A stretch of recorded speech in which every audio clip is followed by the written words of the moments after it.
नमस्कार साथियों। आज की इस वीडियो में आज की इस क्लास में हम संज्ञा प्रकरण के महत्वपूर्ण टॉपिक वर्णों के उच्चारण स्थानों के बारे में चर्चा करने वाले हैं। वर्ण उच्चारण स्थान एक ऐसा टॉपिक है जो हमारी संस्कृत से रिलेटेड जितनी भी भर्तियां होती है उसमें 3 या 4 जो क्वेश्चन है वो हमेशा पूछे जाते हैं। और ये इतना महत्वपूर्ण टॉपिक है जिसको समझना परीक्षा की दृष्टि से हमारे लिए बहुत आवश्यक हो जाता है। तो उच्चारण स्थान शुरू करने से पहले जो पिछली क्लास में हमने वर्ण विचार पढ़ा था उसका हम थोड़ा सा 2 या 3 मिनट के लिए रिवीजन करते हैं ताकि उच्चारण स्थान वाले टॉपिक से आप आसानी से जुड़ सकें। तो पिछले वीडियो में हमने जो डिस्कस किया था वो हमारा टॉपिक था वर्ण विचार। और वर्ण विचार के अंतर्गत हमने वर्णों को आपको 2 विभागों में विभाजित करके उनका जो भेद था, उनकी जो संख्या थी, वो आपके साथ हमने डिस्कस करी। तो सबसे पहला जो वर्णों का भेद है वो हमने माहेश्वर सूत्रों के अनुसार आपको वर्णों का भेद वहाँ पर बताया था। तो माहेश्वर सूत्रों के अनुसार हमने देखा था कि माहेश्वर सूत्रों की संख्या होती है 14। उन 14 माहेश्वर सूत्रों में जो प्रारंभिक जो 4 माहेश्वर सूत्र हैं, ए ई उण ऋ ऋक ए ओंग ऐ औच, ये चारों जो माहेश्वर सूत्र हैं तो अच प्रत्याहार में उनको ग्रहण किया जाता है। और हमने परिभाषा लिखी थी अचः स्वरा, कि अच के अंतर्गत आने वाले जो वर्ण हैं वो क्या कहलाते हैं, स्वर। और उनकी जो संख्या है वो है 9। उसके बाद में जो अंतिम जो 10 माहेश्वर सूत्र हैं जिनकी शुरुआत है से होती है और अंतिम इत संज्ञक वर्ण उनका ल है। तो इस तरह से हल प्रत्याहार के अंतर्गत जो वर्ण आते हैं वो सारे हमने देखा था वो व्यंजन कहलाते हैं। और इसके लिए हमने सूत्र लिखा था हल व्यंजना। उनकी हम संख्या की बात करें तो उनकी संख्या होती है 33, है ना, त्रयः त्रिंशत। तो दोनों को जब हम जोड़ते हैं तो कुल संख्या हमारे पास निकल कर आती है 42, जिसको संस्कृत में कहते हैं द्विचत्वारिंशत। तो इस तरह से पहला जो प्रश्न मैंने आपको बताया था वो यही था कि माहेश्वर सूत्रों के अनुसार वर्णा नाम संख्या कति, कि माहेश्वर सूत्रों के अनुसार वर्णों की संख्या कितनी है। तो हमारा जो आंसर होगा वो होगा द्विचत्वारिंशत। और अलग अलग पूछे तो स्वराणाम संख्या कति 9 और व्यंजना नाम संख्या कति तो त्रिया त्रिंशत। उसके बाद हमने देखा था कि जो हमारे पास 33 जो व्यंजन है इनको किन किन भेदों में वहाँ पर बांटा गया था। तो पहले जो 25 वर्ण हैं उनको स्पर्श वर्ण वहाँ पर कहा गया था। और सूत्र हमने पढ़ा था कि कादयो मावसा नाम स्पर्शा, कि जो 5 वर्ग होते हैं वर्णमाला के, जिनमें पहला वर्ग है दूसरा च वर्ग, ट वर्ग, त वर्ग और प वर्ग। हर वर्ग में 5 अक्षर वहां पर शामिल होते हैं। तो कुल मिलाकर इन पांचों वर्गों में वर्णों की संख्या होती है 25। तो इस तरह से आपका जो अगला जो प्रश्न है वो है कि स्पर्श वर्ण कितने होते हैं। तो हमारा जो आंसर होगा वो होगा पंचविंशति ही 25। तो इस तरह से, और ये संख्या भी मैंने आपको यहाँ पर बता दी है कि पांचों वर्गों के जो 5-5 वर्ण हैं वो स्पर्श वर्ण कहलाते हैं। उसके आगे जो 4 वर्ण है वो अंतस्थ वर्ण कहलाते हैं। तो इसका हमने सूत्र लिखा था यणः अंतस्था, कि यण जो प्रत्यार है य व र ल जिसमें 4 वर्ण आते हैं वो अंतस्थ वर्ण कहलाते हैं। तो अच्छी तरह याद रखना है कि के अंतस्था, यण अंतस्था। ऑप्शन आपको 4 मिलेंगे तो उसमें एक अंतस्थ वर्ण भी आपको दे सकता है कि इनमें से अंतस्थ वर्ण कौन सा नहीं है या कौन सा अंतस्थ वर्ण है। जब हम इनकी संज्ञा प्रकरण पूरा होने के बाद टॉपिक वाइज आपको टेस्ट सीरीज उपलब्ध करवाएंगे निःशुल्क आपको हमारे इस चैनल पर।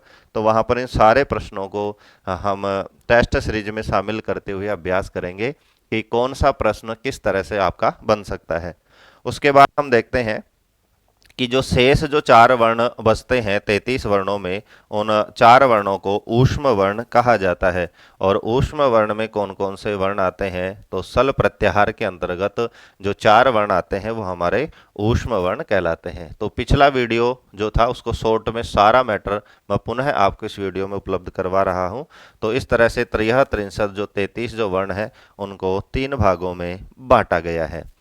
आगे हम देखते हैं कि पाणिनीय शिक्षा के अनुसार वर्णों के भेद या संख्या। तो पहला जो हमारा वर्णों का जो वर्ण विचार के अंतर्गत हमने पढ़ा था वो था माहेश्वर सूत्रों के अनुसार। पुनः हम देखते हैं पाणिनीय शिक्षा के अनुसार। तो पाणिनीय शिक्षा के अनुसार वर्णों की संख्या की बात करें तो हमारे पास वर्णों की संख्या आती है 63 या 64। 63 या 64 में सबसे पहले हम स्वर देखते हैं तो स्वरों की संख्या 21 या 22 मानी गई है और व्यंजनों की संख्या वापस 42 यानी द्विचत्वारिंशत मानी गई है। कैसे मानी गई है तो इनका हमने अलग अलग भेद भी देखा था। तो माहेश्वर सूत्रों में जो प्रारंभिक जो सूत्र है ए ई उ ण ऋ ऋ, तो इनमें जो 4 वर्ण है ए ई उ रि, इनके 3 भेद होते हैं प्रत्येक के, ह्रस्व, दीर्घ और प्लुत। तो प्रत्येक चारों वर्णों के 3 भेद होने की वजह से कुल इन चारों वर्णों के भेद हमारे पास आते हैं 12। उसके बाद में एक हमारा वर्ण है ऋ वर्ण, इसका कहीं कहीं पर एक भेद माना जाता है प्लुत और कहीं पर 2 भेद माने जाते हैं प्लुत या ह्रस्व। ऋ वर्ण का दीर्घ भेद नहीं होता है। तो ये बहुत ही महत्वपूर्ण प्रश्न है कि कस्य वर्णस्य दीर्घ भेद न भवति, कि कौन से वर्ण का दीर्घ भेद नहीं होता है। तो हमें याद रखना है ऋ वर्णस्य दीर्घ भेद न भवति, तो ऋ वर्ण का दीर्घ भेद नहीं होता है। तो कहीं पर यदि 2 भेद मानते हैं तो इसके जो भेद निकल कर आते हैं वो है 2, और यदि हम केवल प्लुत मानते हैं तो संख्या रहती है 1। आगे हम देखते हैं अंतिम जो 4 वर्ण है ए ओ ऐ औ, इनके 2 भेद होते हैं, दीर्घ और प्लुत, इनका ह्रस्व नहीं होता है। तो इन 4 वर्णों के 2-2 भेद होने से कुल भेद निकल कर आते हैं 8। तो इस तरह से यदि हम ऋ का एक भेद मानते हैं तो स्वरों की संख्या पाणिनीय शिक्षा के अनुसार हमारे पास रहती है 21, और यदि हम 2 भेद मानते हैं तो हमारे पास संख्या रहती है 22। तो दोनों याद रखना है, ऑप्शन मिलेगा तो या तो 21 या 22 आपको एक ऑप्शन में मिलेगा, या फिर अलग अलग यदि प्रश्न पूछता है तो ऑप्शन में या तो 21 आपको मिलेगा या फिर 22। अब हम बात करते हैं व्यंजनों की। तो ये था स्वरों का भेद। व्यंजनों की हमने चर्चा करी थी। तो व्यंजनों की संख्या हमारे पास थी 42। तो इनको 3 जो भेद हैं वो माहेश्वर सूत्रों के अनुसार ही है। 42 वर्णों में जो 25 जो वर्ण है वो स्पर्श वर्ण है, 4 जो वर्ण है वो अंतस्थ वर्ण है, और 4 जो वर्ण है वो ऊष्म वर्ण है। तो 33 तक तो जो भेद था वो हमारा माहेश्वर सूत्रों के अनुसार ही था।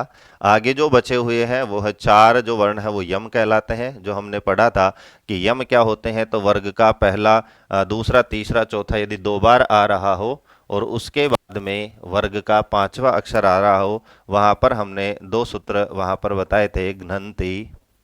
तो यहाँ पर हम देखते हैं कि घ 2 बार यहाँ पर रिपीट हुआ है और 5वां वर्ण इसके बाद में आ रहा है। तो दूसरा जो घ है वो हमारा यम कहलाता है। ऐसे ही हमने पढ़ा था एक उदाहरण अग्नि। यहाँ पर भी ग का जो रिवीजन है, रिपीटेशन है, 2 बार हुआ है और उसके बाद में जो न है वो 5वां वर्ण है। तो यहाँ पर जो दूसरा जो ग है वो हमारा कहलाएगा यम। उसके बाद हम देखते हैं अनुस्वार की जो संख्या है वो हमारे पास है 1, विसर्ग की संख्या हमारे पास थी 1, जिह्वा मूल्य की थी हमारे पास 1, उपअधमानीय की थी 1 और दुष्पृष्ठ वर्ण की थी 1।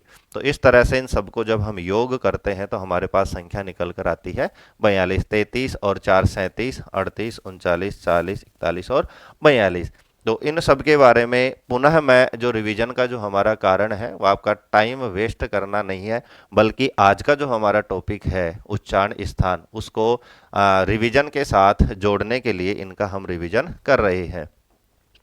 अब हम डिस्कस करते हैं उच्चारण स्थान, जो आज का हमारा महत्वपूर्ण बिंदु है।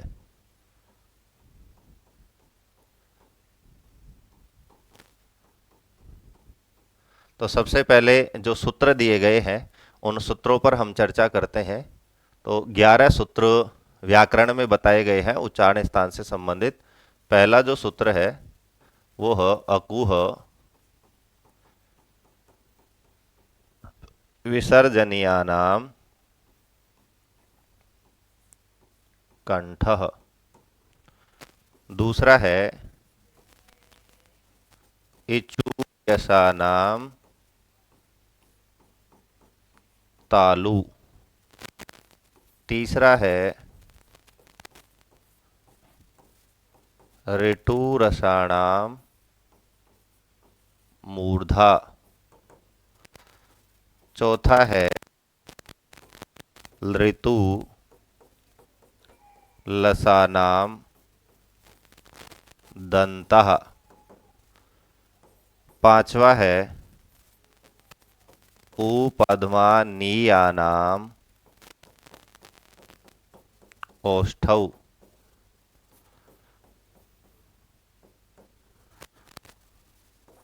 छठा है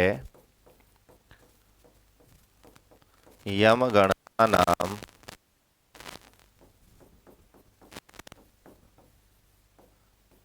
नासिका च।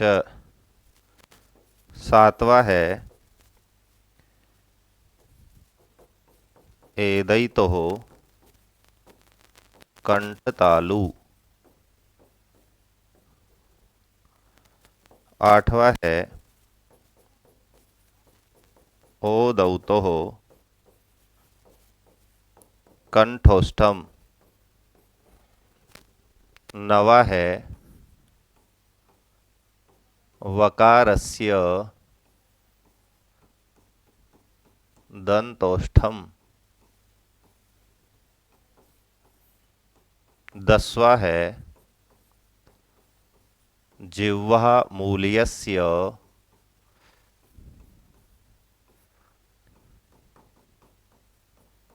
जिह्वामूलम। वह मूल्यस्य जिह्वामूलम। और 11वां है नासिका अनुस्वारस्य। तो ये हमारे 11 सूत्र हैं। एक बार आप इनका स्क्रीनशॉट ले सकते हैं। याद कैसे करना है, तो फर्स्ट क्लास में मैंने आपको बताया था कि संस्कृत को याद करने का जो सबसे आसान तरीका है वो है उसका बार बार किसी भी टॉपिक का उच्चारण करना। तो ये 11 सूत्रों को आप 3 या 4 बार बोलते हैं शुद्ध उच्चारण के साथ, तो ये आपको बिल्कुल याद हो जाएंगे और कंठस्थ हो जाएंगे। कैसे हमें बोलना है?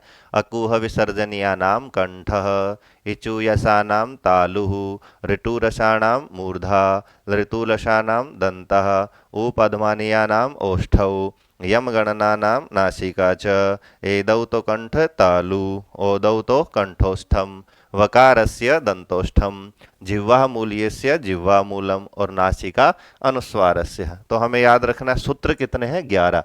लेकिन उच्चारण स्थान यदि पूछे जाए तो हमारे पास 11 नहीं है। उच्चारण स्थान कितने हैं? कम है। क्यों? क्योंकि बार बार यहाँ पर उच्चारण स्थान रिपीट हुए हैं। तो उच्चारण स्थान कितने हैं? तो पहला उच्चारण स्थान है कंठ, दूसरा है तालु, तीसरा है मूर्धा, चौथा है दंत। अब यहाँ पर आप देखते हैं कि यहाँ पर हमारे पास दंत तक हमारे पास 4 हैं। अभी यहाँ पर देखते हैं उपध्मानीयानाम ओष्ठौ 5, उसके बाद में यमगणनानाम नासिका च 6 और एदौ तो कंठ तालु। अब यहाँ पर आकर के जो उच्चारण स्थान है वो वापस इनकी पुनरावृत्ति होती है। कंठ हम पढ़ चुके हैं, तालु हम पढ़ चुके हैं, तो इसको हम यहाँ पर छोड़ते नहीं है। 8वें सूत्र में है ओदौ तो कंठोष्ठम। तो कंठ यहाँ पर पहले आ चुका है और ओष्ठ यहाँ पर पहले आ चुका है, तो इसको भी यहाँ पर हम प्लस नहीं करते हैं। आगे हम देखते हैं वकारस्य दंतोष्ठम। तो दंत और ओष्ठ, तो दंत भी पहले आ चुका है, ओष्ठ भी पहले आ चुका है, तो भी हम यहाँ पर प्लस नहीं करते हैं। आगे हम देखते हैं कि जिह्वा मूल्यस्य जिह्वामूलम। तो जिह्वामूल हमारा एक उच्चारण स्थान अलग से है, इसको हम प्लस कर देते हैं। और नासिका अनुस्वारस्य के अनुस्वार का उच्चारण स्थान नासिका, तो नासिका भी यहाँ पर पहले आ चुका है। तो इस तरह से हम देखते हैं उच्चारण स्थानों की संख्या 4 + 3 तो 7।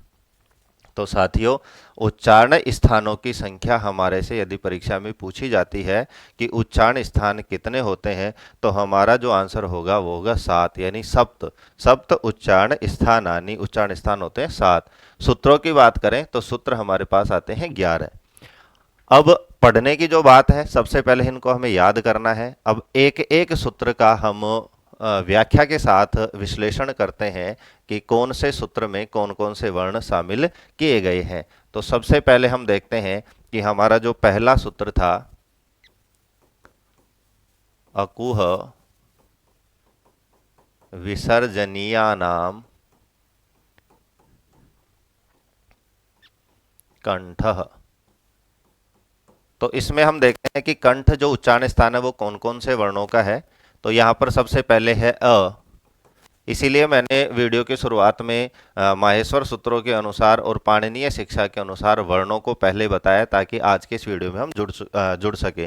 तो स्वरों के अंतर्गत आने वाला जो अ वर्ण है, कु का परिचय मैं आपको पहले ही दे चुका हूं कि कु चू टू तू पू एते उदितः, कि कु का लिखा हुआ है तो उसका हमें सीधा सीधा अर्थ समझना है क वर्ग। चू लिखा हुआ है उसका अर्थ होता है च वर्ग। टू लिखा हुआ है उसका अर्थ होता है ट वर्ग। तू लिखा हुआ है त वर्ग। और पू लिखा हुआ है तो प वर्ग को सूचित करने वाले वो उनको उदित हम कहते हैं, क्योंकि वहां पर उ वर्ण की इत संज्ञा होती है। तो यहाँ पर जो कु है वो केवल क का सूचक नहीं है, पांचों वर्ण इसमें शामिल है, क ख ग घ और ङ। तो पांच वर्ण ये। विसर्जनीय नाम का मतलब होता है विसर्ग। इन वर्णों का जो उच्चारण स्थान है वो है कंठ। तो यहाँ पर हम देखते हैं कि ए का और क वर्ग का और साथ में जो विसर्ग है, इन वर्णों का जो उच्चारण स्थान है वो है कंठ। दूसरा हमारे पास उच्चारण स्थान था इचू। इसमें एक वर्ण और है। तो ए क वर्ग और है, इन वर्णों का उच्चारण स्थान है कंठ। इसी तरह से दूसरा हमारे पास सूत्र है इचू यशानाम तालु। तो वापस यहां से शुरू करते हैं। ई वर्ण, चू का मतलब च छ ज झ य, उसके बाद में य, और उसके बाद में जो तालव्य जो स है, इनका जो उच्चारण स्थान है वो है तालु। तालव्य इसीलिए कहते हैं कि जो स है, संकर वाला जो स है, इसका जो उच्चारण स्थान है वो है तालु। तो इचु यसानाम तालु, 1 2 3 4 5 6 7 8, इन 8 वर्णों का उच्चारण स्थान तालु। ऊपर भी हम गिनते हैं 1 2 3 4 5 6 7 8, इन 8 वर्णों का उच्चारण स्थान है कंठ। हमारे पास सूत्र है ऋतु रसाणाम मूर्धा। वापस हम वर्णों का डिस्कशन करते हैं। जो स्वरों में जो री है, टू का मतलब ट ड ढ और ण है। उसके बाद में जो स है, जिसको हम मूर्धा होने के कारण मूर्धन्य स कहते हैं, इनका, और र जो है, इनका जो उच्चारण स्थान है वो है मूर्धा। तो इस तरह से इसमें भी 8 वर्णों को शामिल किया गया है। री है, ट ठ ड ढ ण है, और र है, और मूर्धन्य स है। तो ये सारे जो 8 वर्ण हैं, इनका जो उच्चारण स्थान है वो है मूर्धा। अगला हमारा सूत्र है ऋतु लसानाम दंतः। वापस देखते हैं। जो स्वरों में लृ वर्ण है, तू का मतलब त थ द ध न और ल स, इसीलिए इसको दंत स कहते हैं, क्योंकि इसका जो उच्चारण स्थान है वो है दंत। तो इन 8 वर्णों का जो उच्चारण स्थान है वो है दंत। लृ का त थ द ध न, उसके बाद में जो ल है, उसके बाद में जो स है, उसका जो उच्चारण स्थान है वो है दंत। तो इस तरह से हमारी वर्णमाला में 3 श हमें प्राप्त होते हैं। तो पहला जो श है इसको तालव्य श कहते हैं। दूसरा स है मूर्धा उच्चारण स्थान होने के कारण इसको मूर्धन्य स कहते हैं। और तीसरा जो स है, इसका उच्चारण स्थान दंत होने के कारण इसे हम दंत स कहते हैं। तो 4 जो उच्चारण स्थान जो सूत्र हैं, इनमें कौन कौन से वर्ण आते हैं वो यहाँ पर आप इसका एक बार स्क्रीनशॉट लेकर के बाद में आप इसको नोट कर सकते हैं। आगे हम चलते हैं। 5वां जो हमारा सूत्र है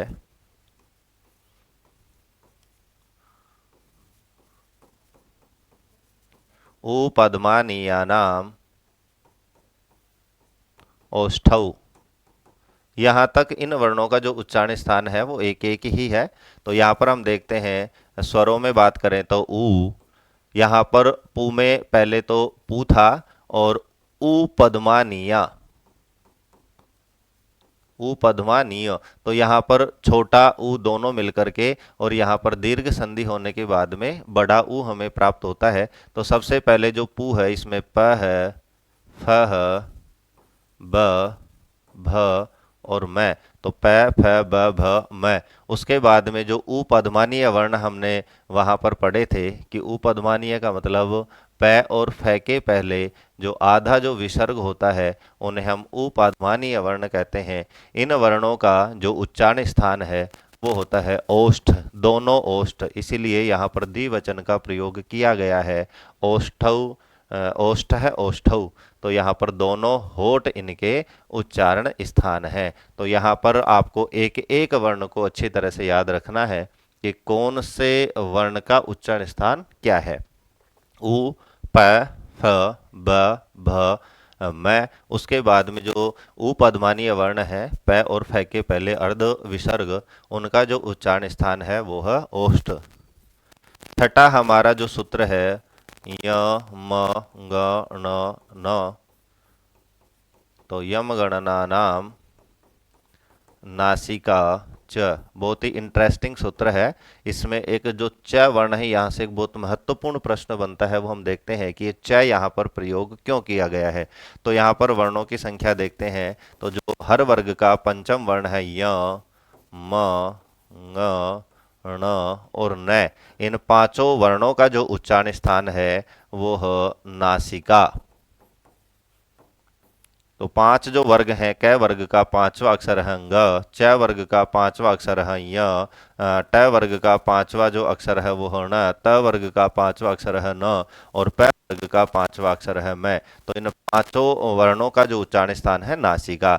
अभी मैं आपसे बात कर रहा था कि यहाँ पर च क्यों लिखा हुआ है, तो च का मतलब है कि इन पांच वर्णों का उच्चारण स्थान नासिका तो होता ही होता है, साथ में इनके जो वर्ग हैं उसके साथ भी इसका उच्चारण स्थान होता है। वर्ग का मतलब यहाँ पर हमने देखा कि मैं का जो उच्चारण स्थान है वो है ओष्ठ, तो मैं का उच्चारण स्थान ओष्ठ भी है और मैं का उच्चारण स्थान नासिका भी है। इसी तरह से हम देखते हैं कि क वर्ग का जो पांचवा अक्षर ङ, इसका उच्चारण स्थान कंठ भी है और नासिका भी है। च वर्ग का पांचवा अक्षर है य, इसका उच्चारण स्थान तालु भी है और नासिका भी है।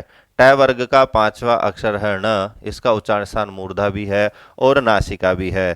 त वर्ग का पांचवा अक्षर है न, इसका उच्चारण स्थान दंत भी है और नासिका भी है। तो इसीलिए यहाँ पर सूत्र में च वर्ण का प्रयोग किया गया है कि वर्ग के पांचवें अक्षर का उच्चारण स्थान नासिका भी है और वर्ग के साथ अलग अलग इनका उच्चारण स्थान है।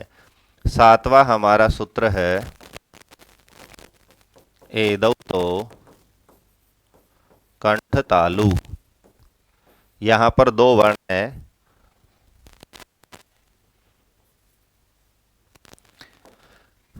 ए और आई। तो एदौ तो कंठ तालु, इन दोनों वर्णों का जो उच्चारण स्थान है वो मिश्रित उच्चारण स्थान है कंठ और तालु।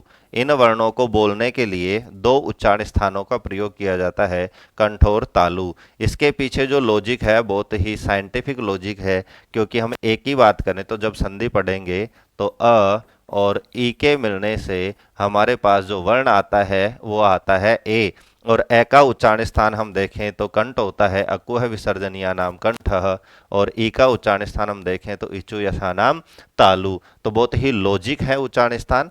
तो ए और आई का जो उच्चारण स्थान है वो होता है कंठ तालु। आठवां हमारा सूत्र है ओदौ तो कंठोष्ठम, कि जो दो वर्ण हैं ओ और औ, इनका उच्चारण स्थान है कंठ और ओष्ठ।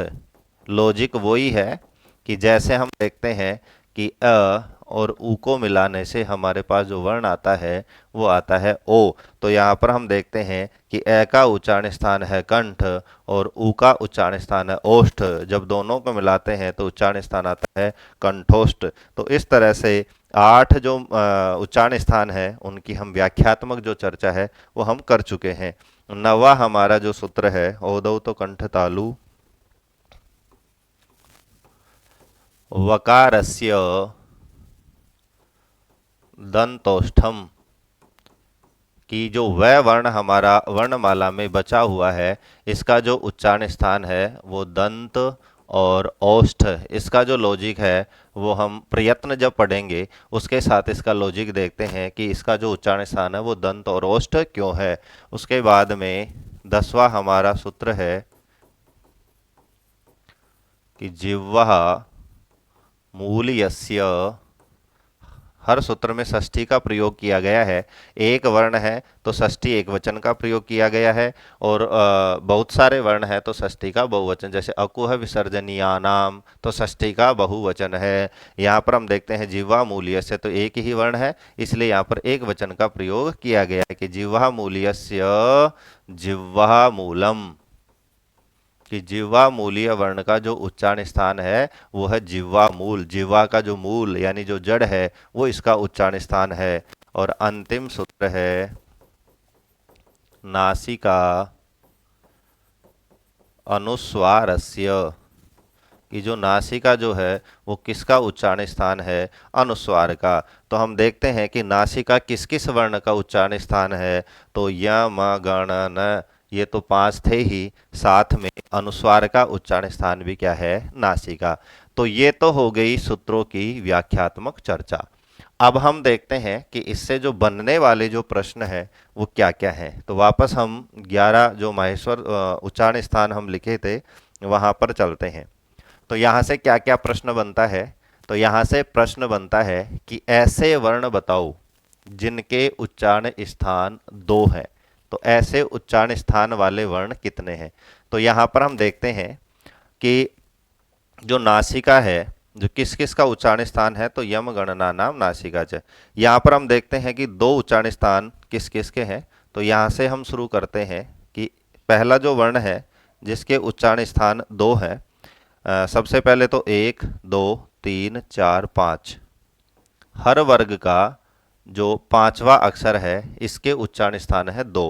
कौन कौन से, पहले तो इनका हो गया नासिका, और फिर मैंने आपको विस्तार से बताया था कंठ, तालु, मूर्धा, दंत और ओष्ठ। तो इस तरह से 5 जो वर्ग का जो अंतिम अक्षर है इसका जो उच्चारण स्थान है कितने हैं, 2। फिर हम देखते हैं ए और आई, ओ और औ। इस तरह से ए के भी उच्चारण स्थान 2 हैं, कंठ और तालु। आई के भी 2 उच्चारण स्थान है, कंठ और तालु। ओ के भी 2 उच्चारण स्थान है, कंठ और ओष्ठ। और औ के भी 2 उच्चारण स्थान है, कंठ और ओष्ठ। आगे हम देखते हैं वकारस्य दंतोष्ठम, कि व के उच्चारण स्थान भी कितने हैं, 2। क्या क्या, दंत और ओष्ठ। तो इस तरह हम इनकी गणना करते हैं। तो 1 5 6 7 8 9 10, तो 10 वर्ण हमारे पास ऐसे हैं जिनके उच्चारण स्थान कितने हैं, 2। कौन कौन से, वापस हम देखते हैं। वर्ग का जो 5वां अक्षर है इनके उच्चारण स्थान 2 हैं। नासिका के साथ साथ खुद के वर्ग के साथ भी उच्चारण स्थान को गिना जाता है। बाद में हम देखते हैं ए ऐ ओ औ और व, इनके भी कितने कितने उच्चारण स्थान हैं, 2 2। तो इस तरह से कुल वर्ण हमारे पास निकल कर आते हैं 10। तो इस तरह से हमें देखना है। बाकी हम देखते हैं, व्याख्या में हम देख ही चुके हैं। बाकी जो वर्ण हैं इनके उच्चारण स्थान एक एक हैं। जैसे ए का उच्चारण स्थान 1 है, कंठ। कै वर्ग के जितने भी अक्षर हैं उनका उच्चारण स्थान है 1। विसर्ग का उच्चारण स्थान 1। इसी तरह से च वर्ग है, ई है, इन सब के जो उच्चारण स्थान है वो एक एक है। तो हम शेष जो निकालते हैं, तो आप इनकी गिनती करके कितने वर्ण होते हैं उसमें से जब आप 10 माइनस करते हैं तो जो शेष जो संख्या हमारे पास निकल कर आती है उनका उच्चारण स्थान कितना होता है, एक एक उनका उच्चारण स्थान होता है। अब क्या क्या हम प्रश्न बनते हैं इसी वीडियो में हम डिस्कस करते हैं, तो हमारा वीडियो बहुत बड़ा हो जाता है। तो मैंने आपको पहले ही बता दिया है कि जो जितने भी प्रश्न हैं, जितने भी इसमें जो प्रश्न बन सकते हैं, छोटा से छोटा प्रश्न और बड़ा से बड़ा प्रश्न जो भी हमें बनेगा वो हम जब टॉपिक वाइज आपको टेस्ट सीरीज उपलब्ध करवाएंगे वहाँ पर सारे प्रश्नों का हम डिस्कस करेंगे। तो आज के वीडियो में हमने उच्चारण स्थानों के बारे में विस्तार से हमने चर्चा करी है। इसके साथ साथ जो पहले हमने वर्ण विचार पढ़े थे माहेश्वर सूत्रों के अनुसार और पाणिनीय शिक्षा के अनुसार, वो सारी चीज़ें आज की इस वीडियो में हमने एक साथ डिस्कस आपके साथ करी है। तो इन सब का आप क्लास के साथ भी आप इसको नोट कर सकते हैं या फिर स्क्रीनशॉट लेकर भी आप इनको पढ़ सकते हैं। तो आज के क्लास में हमने जो टॉपिक डिस्कस किया है ये आपको कैसा लगा? इसके पीछे भी यदि कोई आपका डाउट है तो आप बेझिझक आप कमेंट बॉक्स में उस डाउट को आप डाल सकते हैं। तुरंत आपके सवाल का वहां पर जवाब दिया जाएगा। अगले वीडियो में हम संज्ञा प्रकरण का जो अगला टॉपिक है, जो भी वर्णों से ही रिलेटेड है, माहेश्वर सूत्रों से रिलेटेड है, और उस टॉपिक का नाम है प्रयत्न, उसके बारे में विस्तार से चर्चा करेंगे। तो आज के लिए इतना ही। धन्यवाद।